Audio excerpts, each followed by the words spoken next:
somebody there now.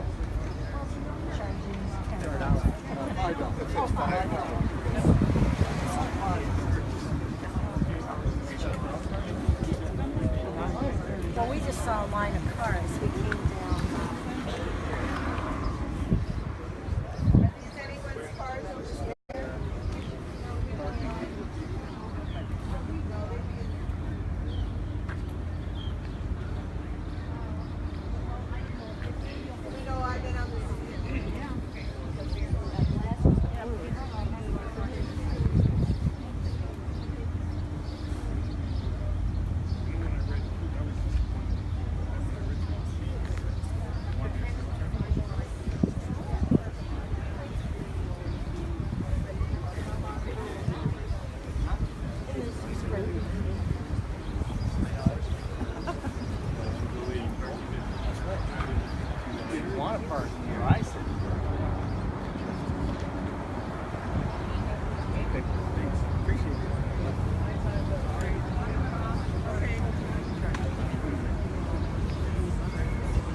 I said from the get-go, parking is always their responsibility, so. Yeah, but you guys don't get the complaints from the mayor's office I will. stuff. Oh, they'll come to me. They'll come to me. It'll come back to you when it comes through. It'll come through Lydia and everyone else. Because I'm hearing them already. The grass.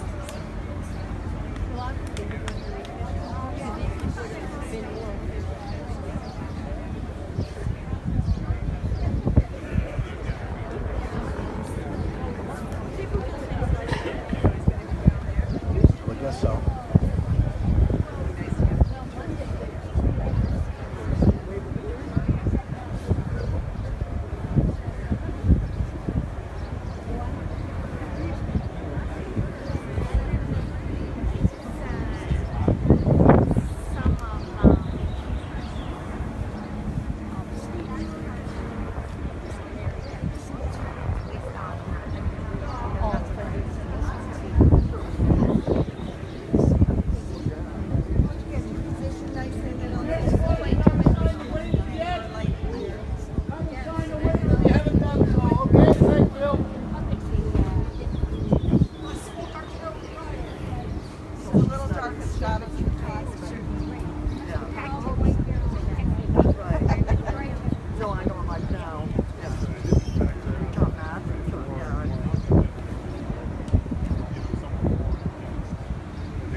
Ladies and gentlemen, if you'd like to gather over this way now, please, out here on the lawn or the sidewalk here as well, that would be great.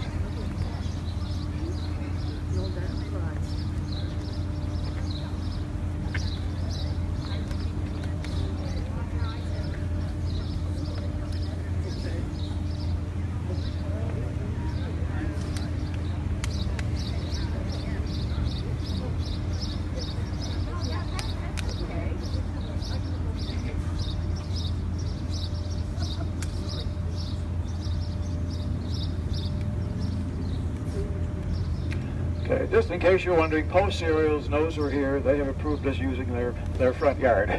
No problem that way. Welcome, everyone. My name is Sherman Zavitz, and it's a pleasure and an honor to be your guide here for the next little while as we take a look around the center area of Niagara Falls. And I want to thank you very much for your interest in this tour, for supporting it, for registering, of course, and then for being here. And don't we have an absolutely perfect day for a walk. Wonderful. The weatherman cooperated lovely. Appreciate it. And I want to make a few acknowledgments here, too, of people who have been very helpful in getting this tour organized. First and foremost, Maya Bannerman. Maya's over here at the table. I call Maya my business manager. She certainly looked after all the business end of this tour, so I appreciate her help very, very much.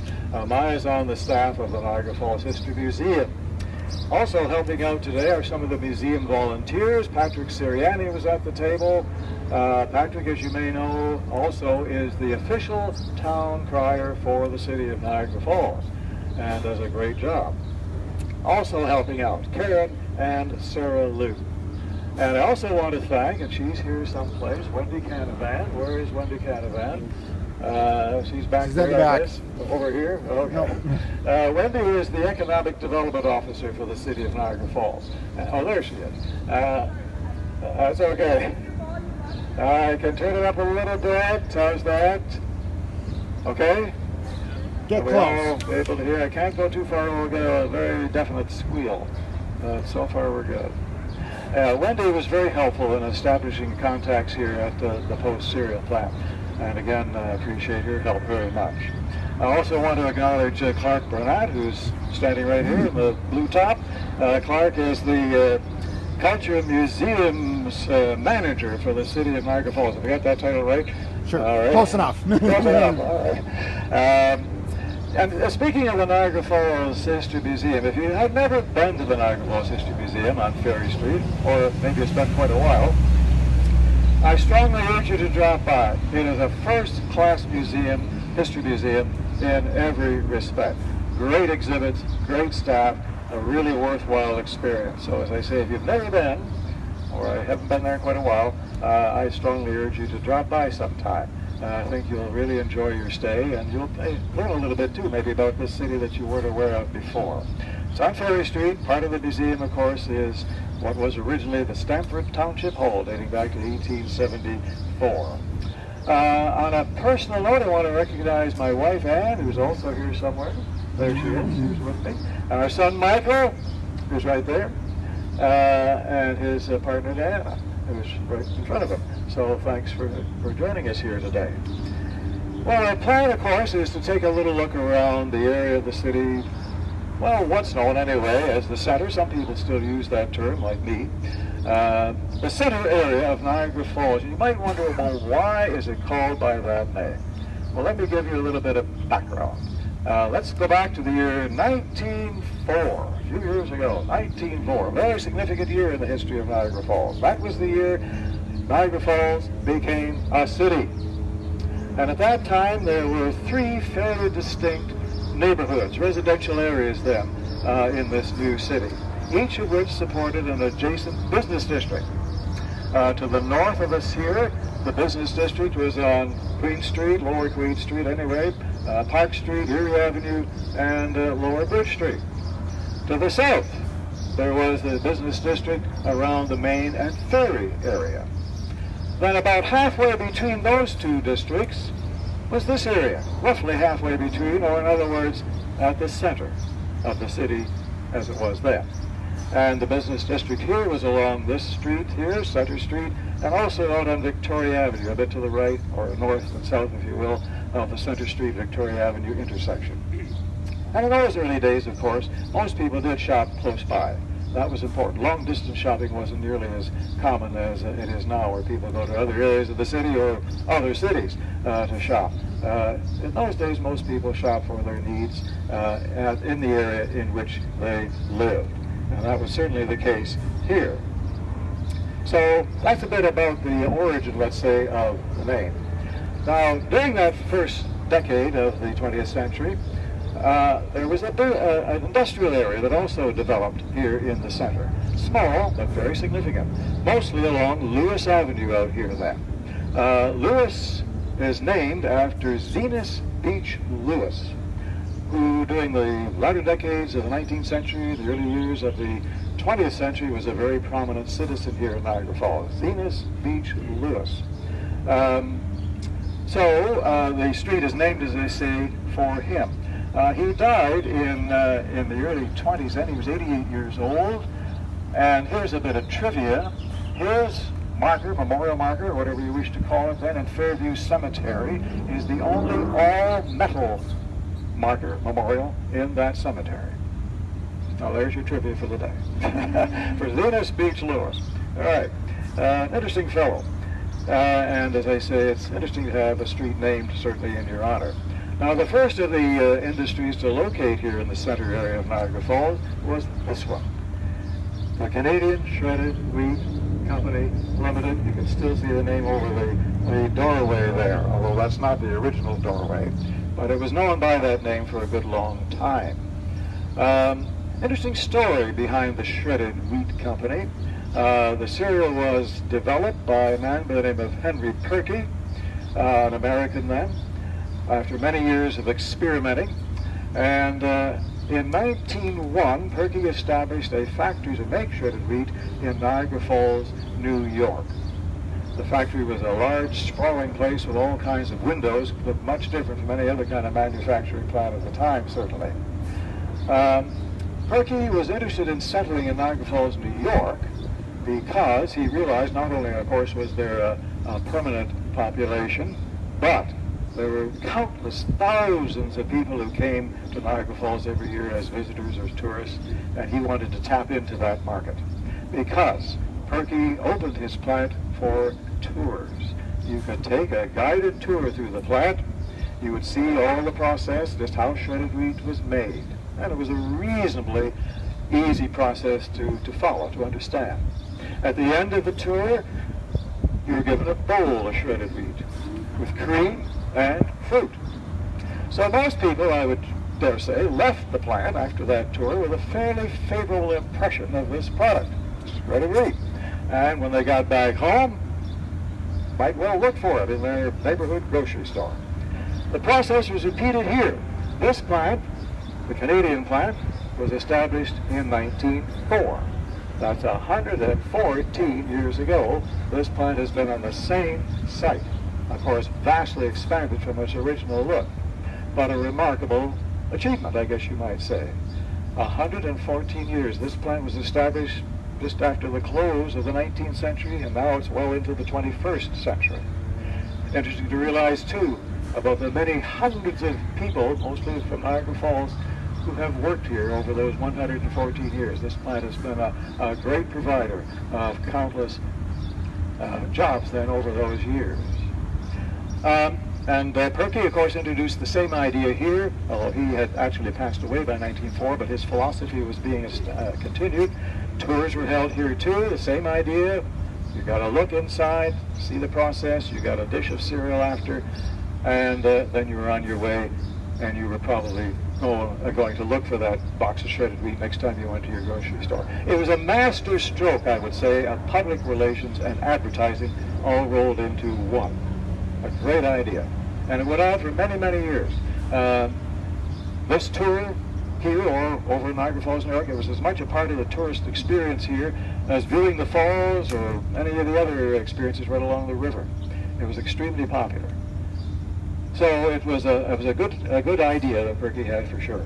In Niagara Falls, New York, the plant no longer exists. They no longer make cereal there.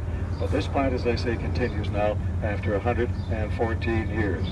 I've always liked the account of this plant as published in the Niagara Falls, Ontario Daily Record, a newspaper in the early part of the 20th century. This was published in 1907, just 3 years after the company had located here. And this is what the Daily Record said, and I'm quoting here. The wisdom of the company in erecting this plant has been amply justified by the wonderful growth of the Canadian business. The consumption of shredded wheat in Canada having increased 51% during the year 1906. It is the favorite breakfast food of intelligent, discriminating Canadians. That includes all of us, right?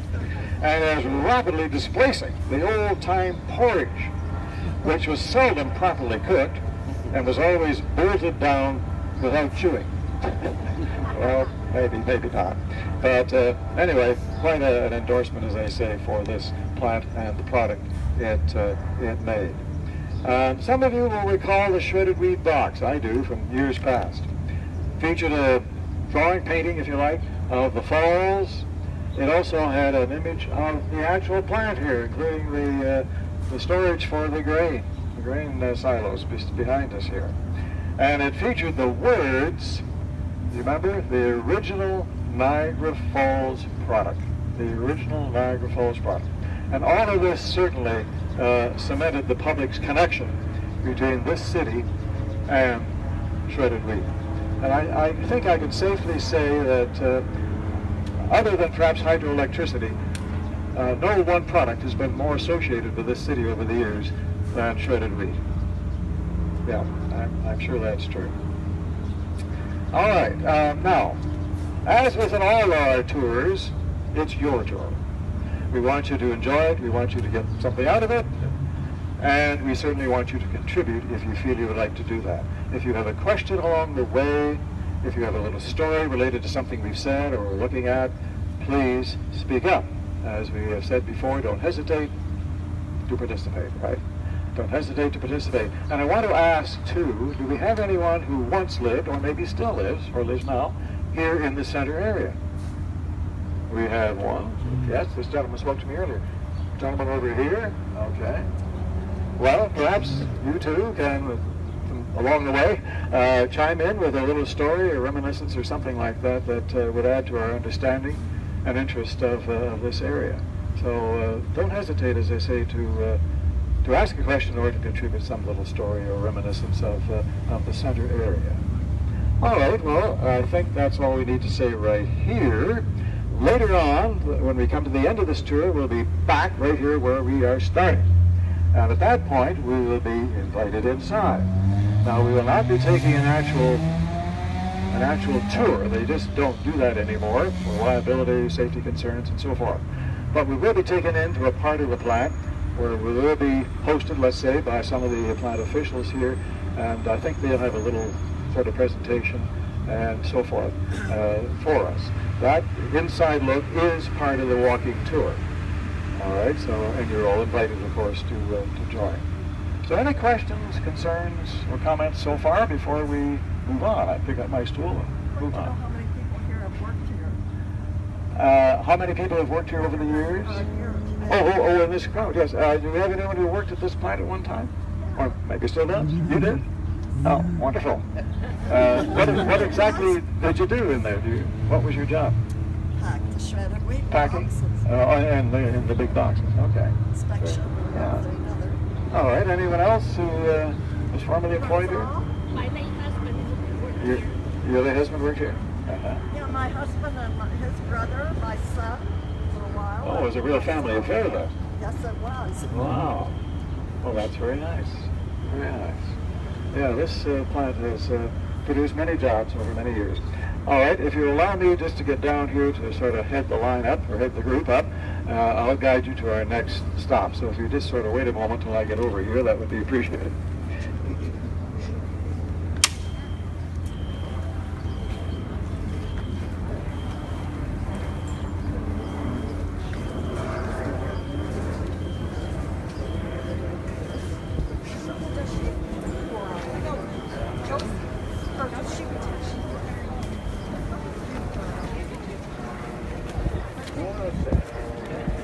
Parking on.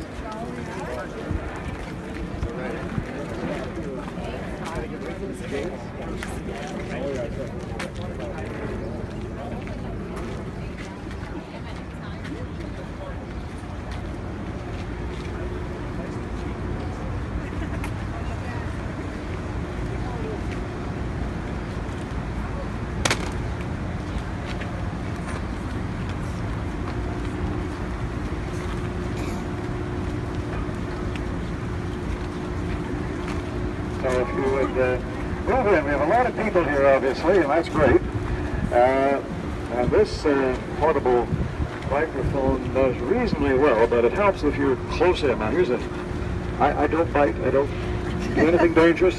You're safe, perfectly safe. Come on in. Come on right in. You can spread out a bit to the right and the left here too, of course. Just be careful out there in the street. Our volunteers, such as Patrick here, will look after your safety along the way.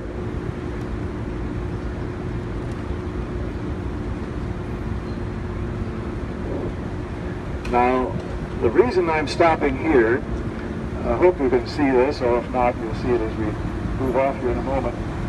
Just behind me here, there's a short stretch of railway tracks running up alongside this loading platform you can see here as well. That's all that's left of a spur line that extended from here on out to the main line of the railway, which ran along Victoria Avenue and across the top of Clifton Hill. How many remember that railway line? It was there until late 2001. Yeah. In the latter years, that line was owned by Canadian Pacific, but for many years before that, it was owned by the Michigan Central Railway, which was a part, actually, of the great New York Central Railway. And the line was part of their main line that connected Detroit and Buffalo by way of southern Ontario, including Niagara Falls here. So we have here a little reminder of one reason, anyway, this plant located at this particular spot rather than elsewhere in Niagara Falls, Ontario, because it was close to rail service. And in 1904, and for a number of years after that, this plant depended on rail service to bring in their raw materials, like wheat, and for shipping out the finished product, the cereal, shredded wheat. That was how it was done, by rail. Now, all of that is done by truck. And the spur line, I mentioned that, is all gone, except this little reminder here by the loading docks. Another reason this industry located in Niagara Falls, Ontario, and we've talked about this before, and many other industries too, was, in those early days of the 20th century, the availability of plentiful, reliable hydroelectricity.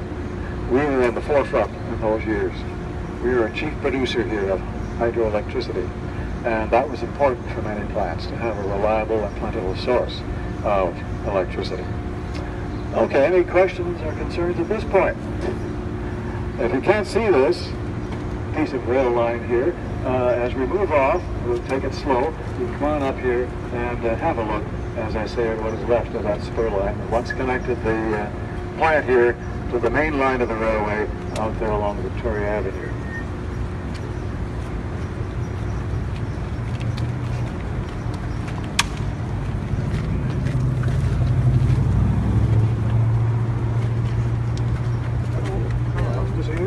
Nice to see you.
Sorry about that.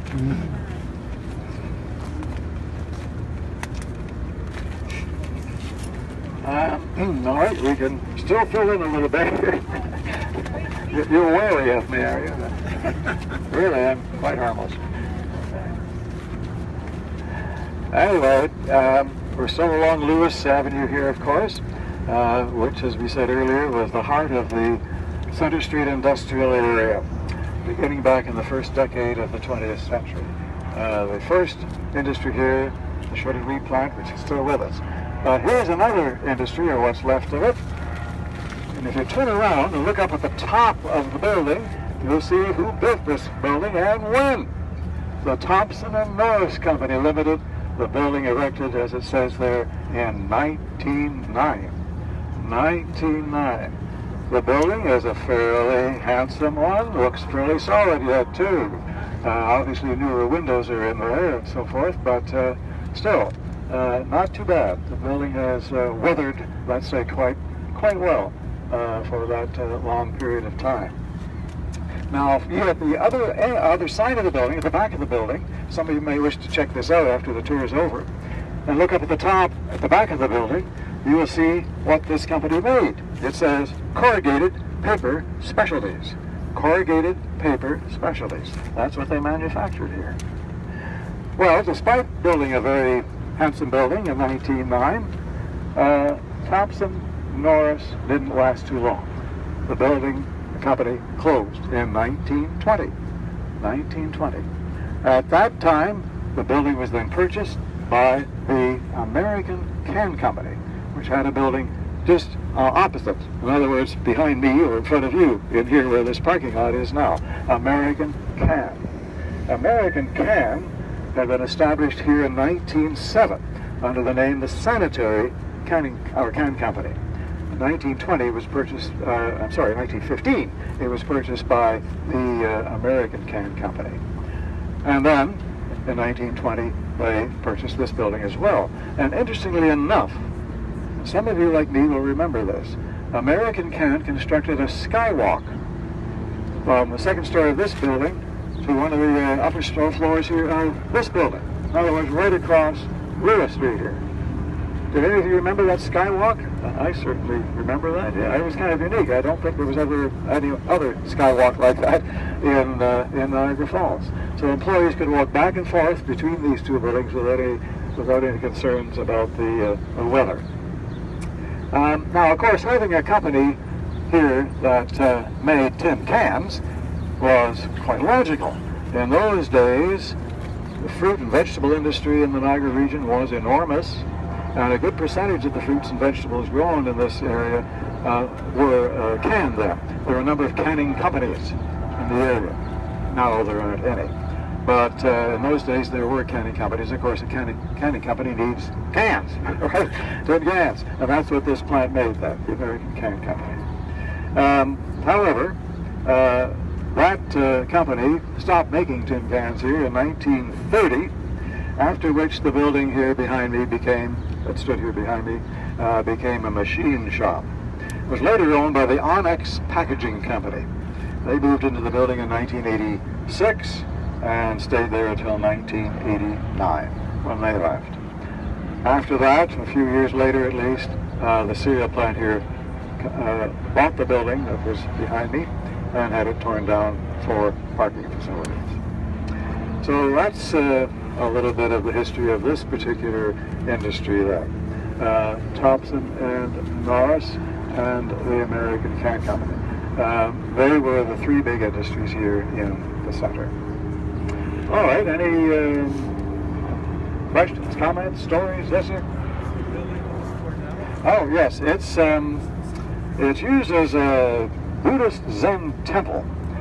Some of you might remember, too, back in the early 90s, there was a boutique hotel that was established here. The restaurant, it was the Spaghetti Tree Restaurant and the Cannery Inn, which was appropriately named, of course, the Cannery Inn. But that only lasted a few years. The business did not work out, apparently.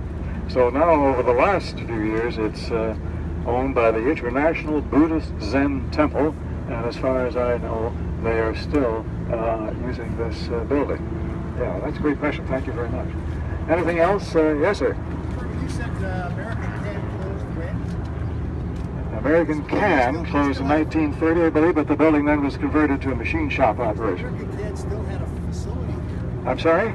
American Can still had a facility here because I delivered welding supplies to them in the 70s. Did you? Yeah. Okay. When you mentioned American Can, Yeah. you remember it was in here somewhere. Okay.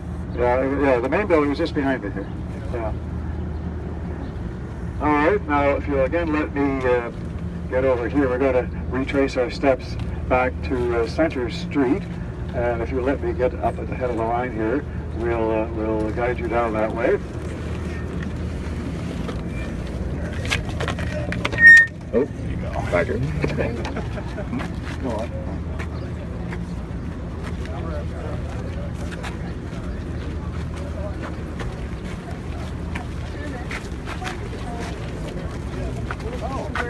Berry leather that was just down here. Berry leather that used to be just down That's the here. brick building. Yeah, some of the people who Berry leather, yeah. It was being mentioned here that some people are worth the berry leather. That's the leather just down the street.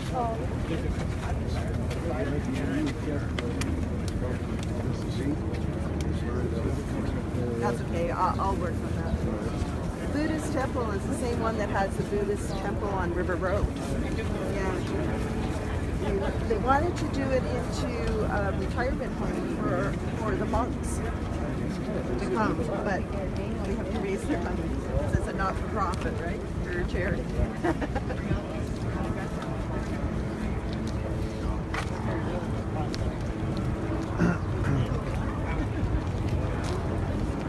We gotta get our leader up there.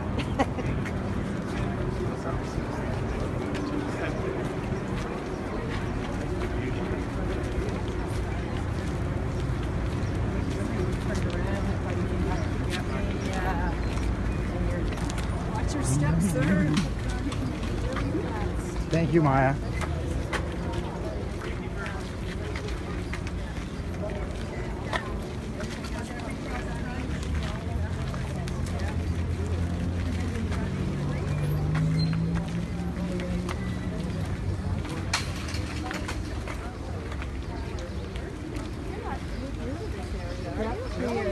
Yeah, 3 years.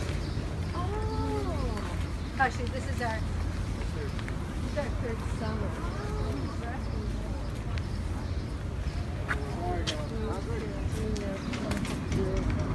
From where? Toronto via Beaver. I had it last year, so the end of the summer before that. It's eyeballs, right? It's like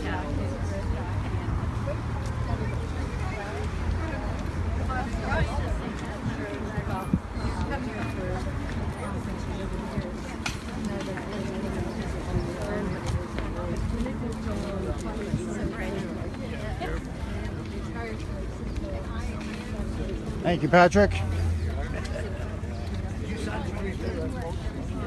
No, I'm not going in. Where are you going in? No, I said I'm not going in the post. Oh. Okay. So you get to Costco was an hour and a half to New Market. I know. So we came to a wedding here a few years ago and organized with the because there's everything here. But it's also 3 hours closer to Florida. Everybody's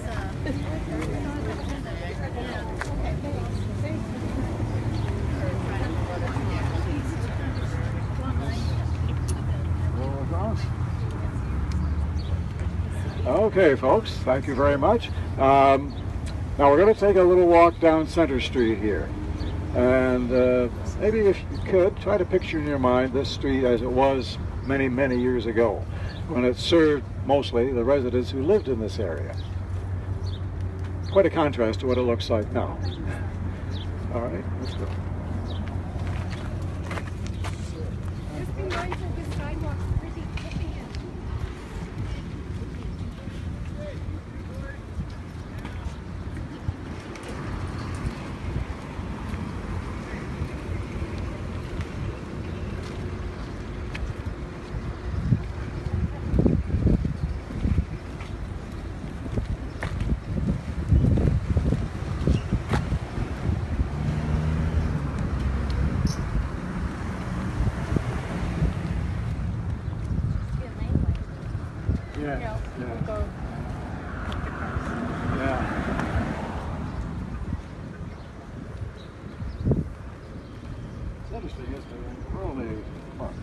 Couple blocks, extremely busy tourism area, Clifton Hill.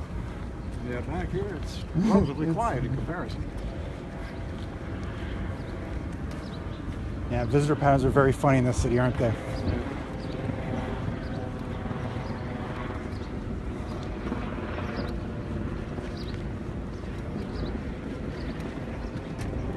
Well, the Sam sculptures couldn't figure that out, right? That it's, it's right 2 blocks, 3 blocks away, but it's light years.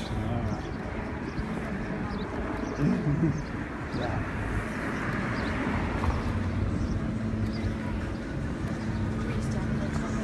Oh yeah?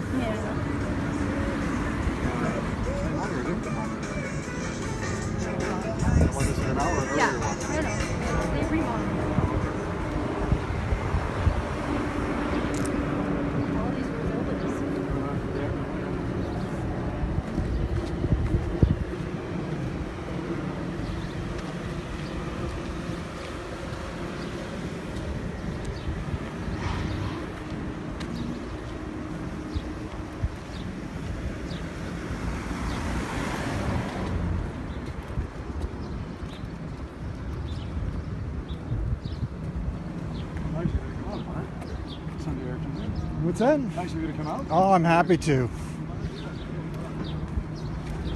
I'm really disappointed I missed the Silverstown one. I wanted to go to that one. And plus, doing the Facebook Live allows us to sort of open it up to a few more people. So we had upwards of 11 people. I think we got 6 people following us right now. So. Okay, this is the spot. What do you wanna? Right up here. Oh, it's not even open. They fixed it. They fixed it. They're good. Oh, they're not even open. So I'm gonna I would stand there if they're not open. Yeah, they're not open. They're not open. That's why we decided to do it here. Yeah. Yeah, if they're not open. Yeah, stand there. Oh, gotcha. Yeah. It's just that post there. This one also. Yes. Yep. Oh, cool. You just have to have an address. I can get all the drinks. Yeah, you just sort of gather in here, folks. Yeah.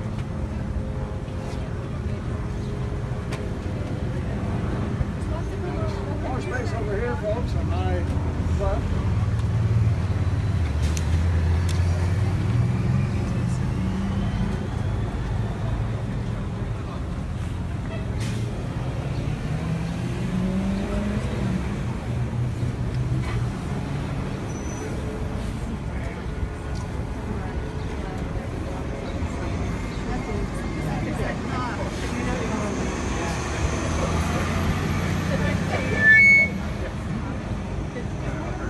Okay, this is a little bit noisier corner than where we've been so far.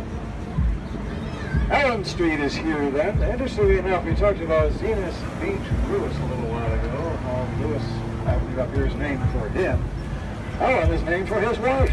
Imagine, his wife also got a street named for her. Ellen, right here. Now as we came down Center Street here, and as you look up ahead here as well towards Victoria Avenue, you see lots of businesses. There are many businesses too behind us here on that this block we just walked along. A lot of the buildings there have been torn down over the years, and as you may have noticed, parking lots have taken over some of this area here. But if we had been walking down this same stretch of Center Street and looked up ahead here as well, say back in 1920, almost 100 years ago, these are the businesses you would have seen in this area of Center Street. This block here behind us, up here ahead of us, as I say, towards Victoria Avenue. You would have seen 2 bakeries, 2 banks, 2 barbers, a lawyer, a shoe store, a shoe repair store, the Niagara Falls Bottling Works, the Niagara Falls Canning Company, a clothing store, a fancy goods store, a furniture store, 3 grocery stores, a hotel, a jeweler, a meat market, a men's clothing store, a photographer, a tailor, an upholsterer, and the Heinzman Piano Company store, 1920. Obviously, those businesses were here to serve primarily the residents who lived in this general area, the center area. Now today we have lots of businesses along here too, especially down this way towards Victoria Avenue. But as we all realize, the businesses here now are here to serve not the people who may live in this area, but they're here to serve the tourists, right. Total change, a total change. One of the earlier buildings is this one over here. Most of the side there you see is painted a green color. That building was constructed by Brian Brookfield back in 1905. 1905. For many years it was called the Brookfield Block. It had various businesses and apartments in it then. So it's certainly seen a lot of changes here on Center Street. It's now the home of the Spice and Olive Bar. And so much different business certainly than you would have seen here back in 1905, for sure. So, just an interesting idea of how things have changed here, in general appearance certainly, and in the types of businesses that Center Street once had compared to what you see now. All right, any questions here then? Yes, this area was known as Clifton at one time. That's true. That story's a little bit complicated, but originally, if you go back to 1832, a gentleman came here, a retired Army officer from the British Army. He bought up a lot of land in this area where we are right now, and actually right on down to the river, to the gorge. And he laid out streets, and he laid out building lots and so on. He was going to develop a town here, and he named the town Clifton, after a similar area along the River Avon in England. Clifton never really grew too much. It was never incorporated. And in 1856, Clifton amalgamated with another community to the north. The lower Queen Street, Bridge Street area, that community there, very vibrant community because they had a railway line in there and also at the Canadian end of the International Bridge crossing. Of course, there's still a bridge there, the Whirlpool Rapid Bridge. That community was originally known as Elgin. In 1856, Elgin and Clifton here amalgamated and it all became Clifton. And then later, of course, Niagara Falls. Yeah.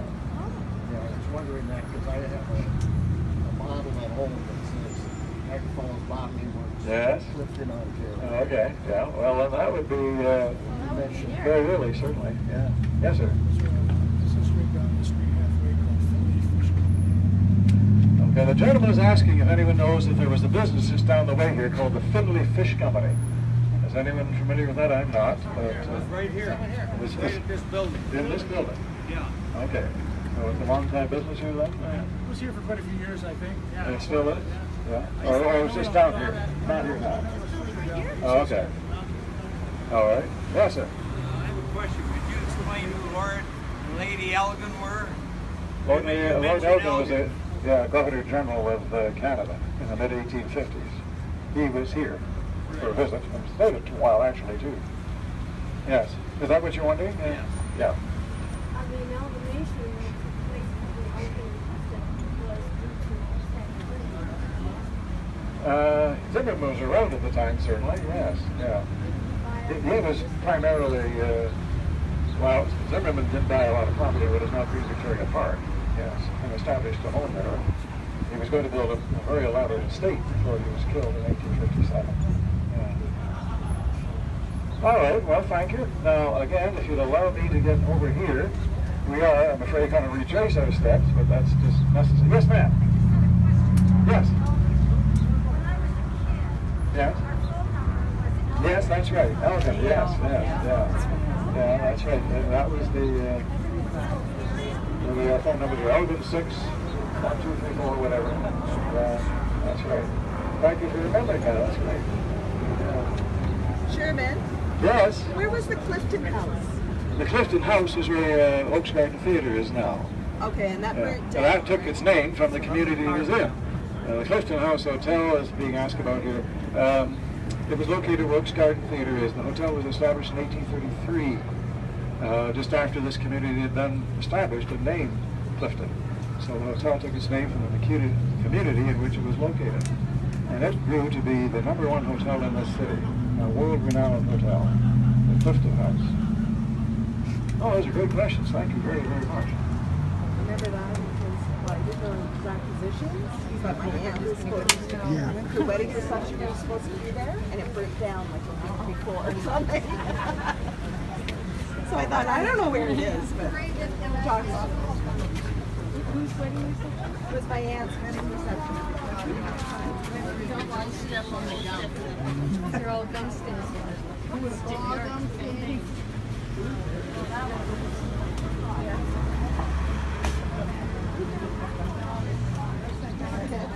Oh, here today.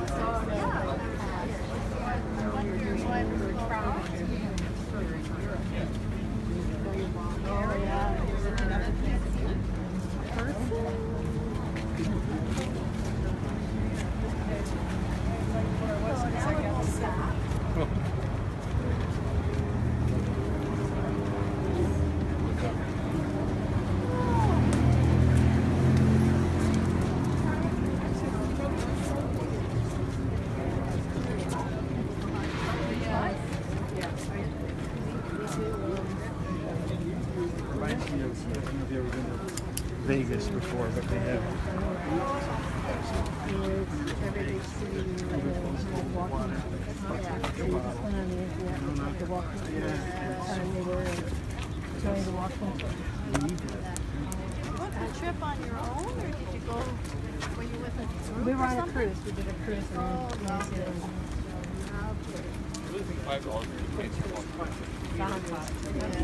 Anyway, he's walking.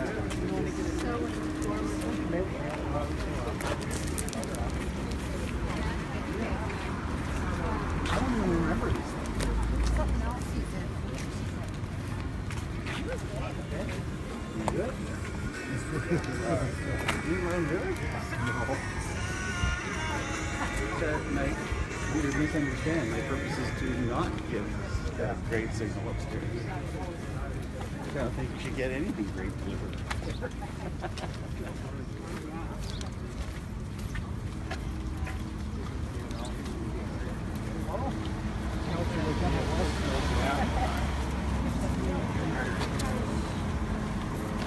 The guy came back to you and gave you a haircut.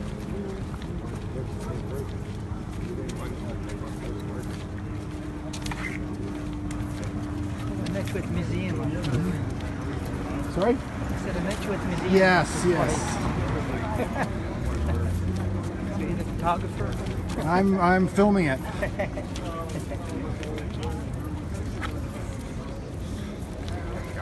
They were coming back from Toronto, so they took them the right way. And this mother kept saying, more civilization. I saw a picture, but It's at the bottom.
Holding in all right? Sure.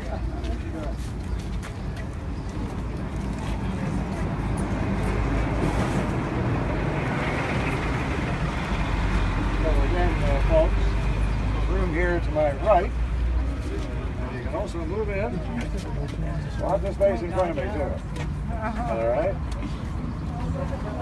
We'll just take a moment here until everybody catches up with us. My memory's pretty good. Oh. I remember where that. Oh my God. Empire. That's the one where there's there. Read about.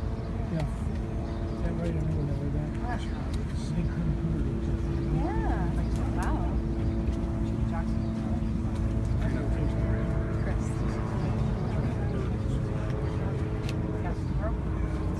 So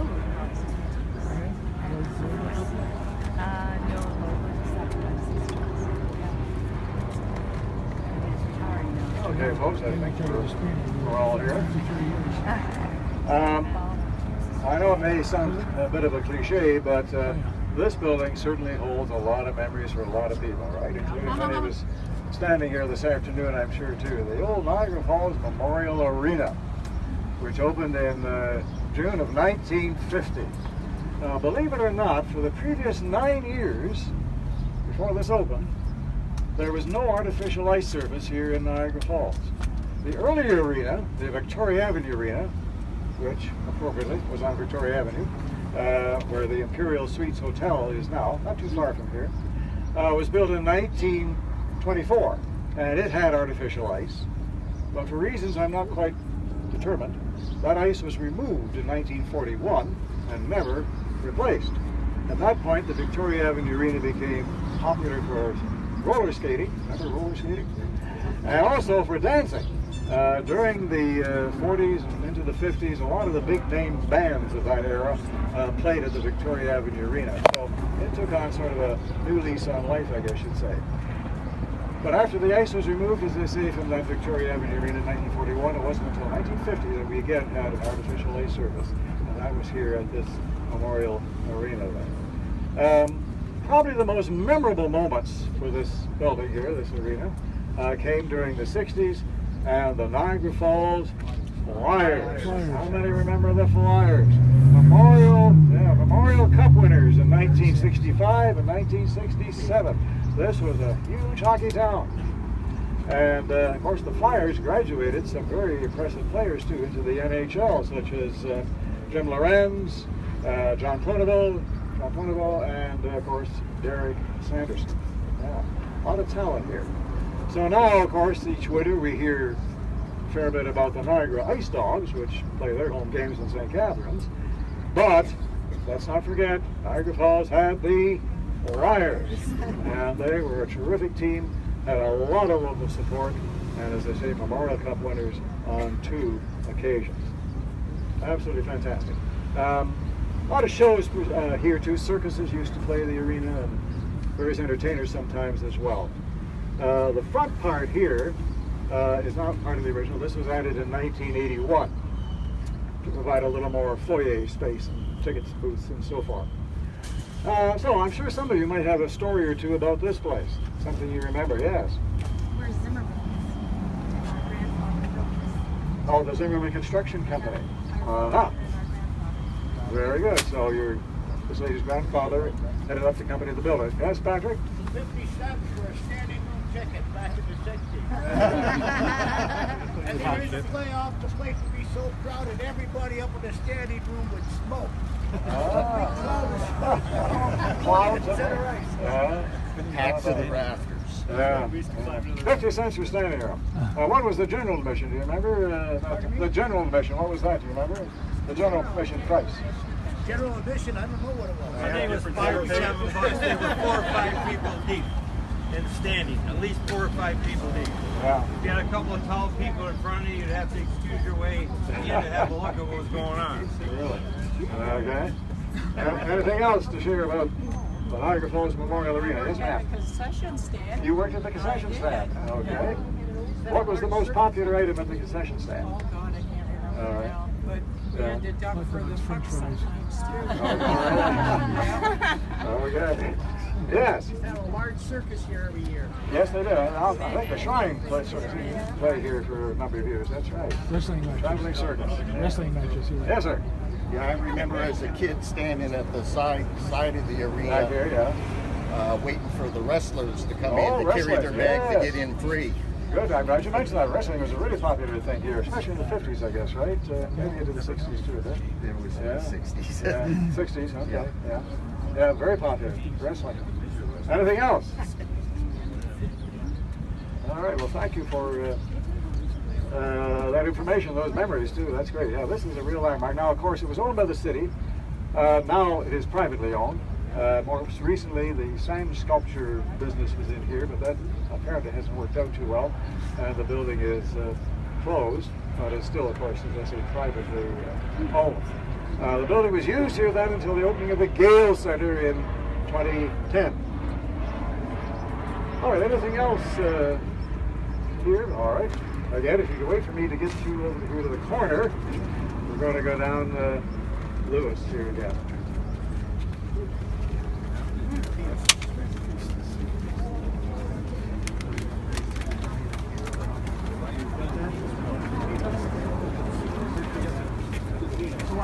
Oh, you got on another tour? Oh, have you? It's good, eh? Yeah. No. Oh, yeah, I've been on site. I like Carolina. I'm the one in August. August, yeah, end of August. We're going to be away, so I did see one. We just be, Silvertown. No, yeah, not Silvertown. down by River Road. Yeah, River Run. I've Yeah. done one down there. 22 years. Oh. One last fall. It was great.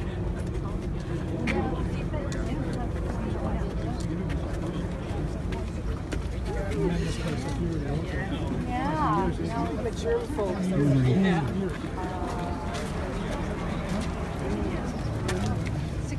You and your family. You got a feel about that?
How are we doing? Can everyone here? Should have asked that more often, I guess. We have to do it. How are we doing? Volume is all right? Yep. A little bit more, maybe, without a squeal. Yeah. Could not hear when you're in the back. In the back. How are we now? You're okay? Everybody in the back? Can you hear? All right. Well, that's great. I want to mention here a building that's no longer with us. It was behind me here towards the far end of this parking lot, and that parkette area you may see just beyond.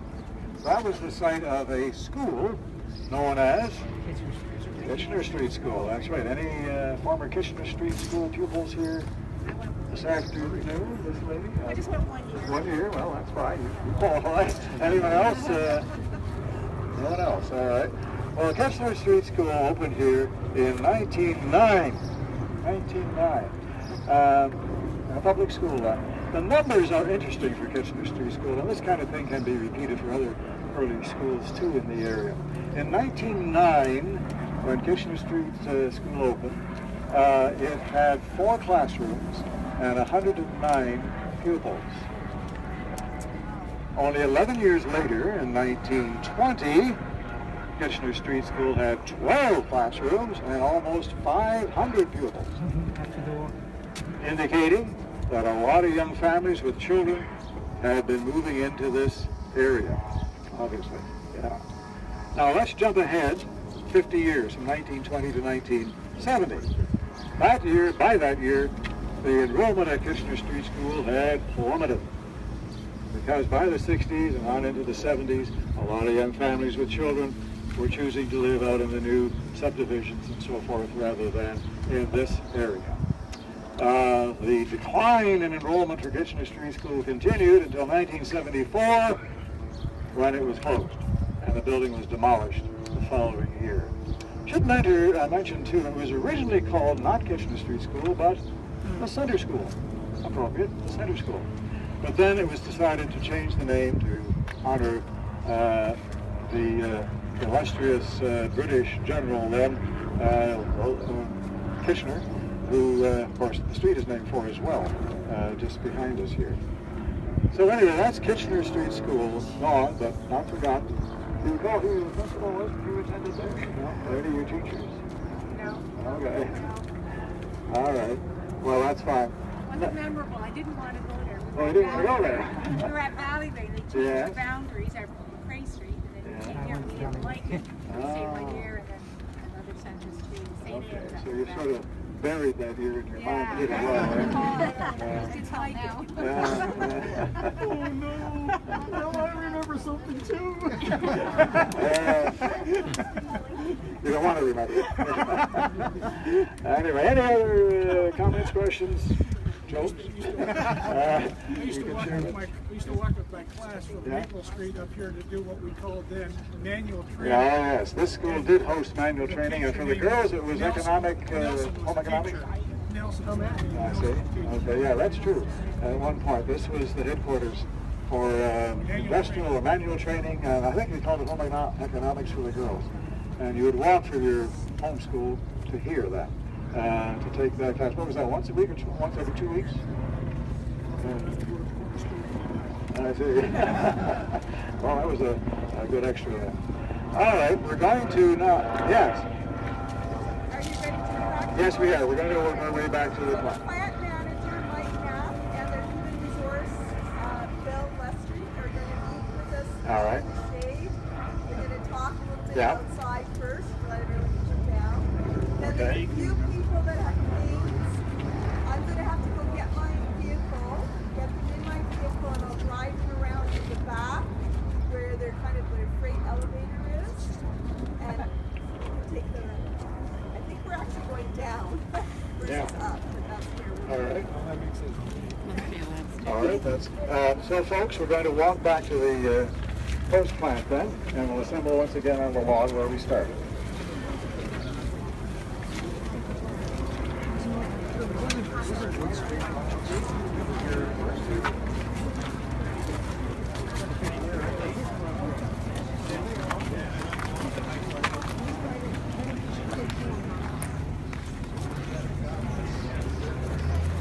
I see on Facebook, we got some good pictures there.